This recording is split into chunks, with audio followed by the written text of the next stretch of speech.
త్వరలో ప్రారంభం కానున్న ప్రతిష్టాత్మక బోర్డర్ గవాస్కర్ ట్రోఫీ విరాట్ కోహ్లీకి చక్కటి అవకాశమని టీమిండియా మాజీ కెప్టెన్ సౌరవ్ గంగూలీ అన్నాడు. కోహ్లీ తిరిగి ఫామ్లోకి వస్తాడని ఆశాభావం వ్యక్తం చేశాడు.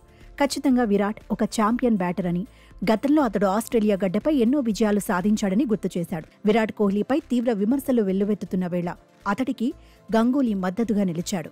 2014లో 4 సెంచరీలు నమోదు చేశాడని, 2018లో 1 శతకం బాదాడని తెలిపాడు.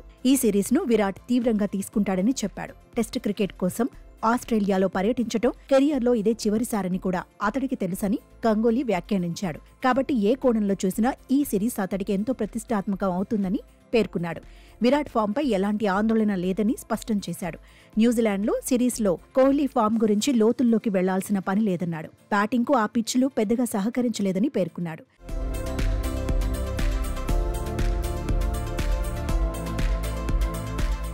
అయితే ఆసీస్లోని పరిస్థితులను మాత్రం కోహ్లీ బాగా ఎంజాయ్ చేస్తాడని, అక్కడ మంచి పిచ్లు ఉంటాయని గంగూలీ వివరించాడు.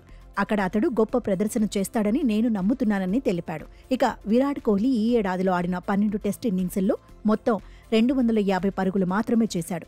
జట్టు కష్టకాలంలో ఉన్నప్పుడు అవుట్ అవుతూ నిరాశపరుస్తున్నాడు. ఇటీవలి విరాట్ కోహ్లీ న్యూజిలాండ్ సిరీస్లోనూ దారుణంగా విఫలమయ్యాడు. స్పిన్నర్లను ఎదుర్కోవడంలో ఇబ్బంది పడుతున్నాడు. అయితే ఆస్ట్రేలియాలో ఈ పరుగుల రారాజుకు రికార్డులు మాత్రం బాగానే ఉన్నాయి. 13 టెస్టుల్లో 54.08 సరాసరితో మొత్తం 1352 పరుగులు చేశాడు.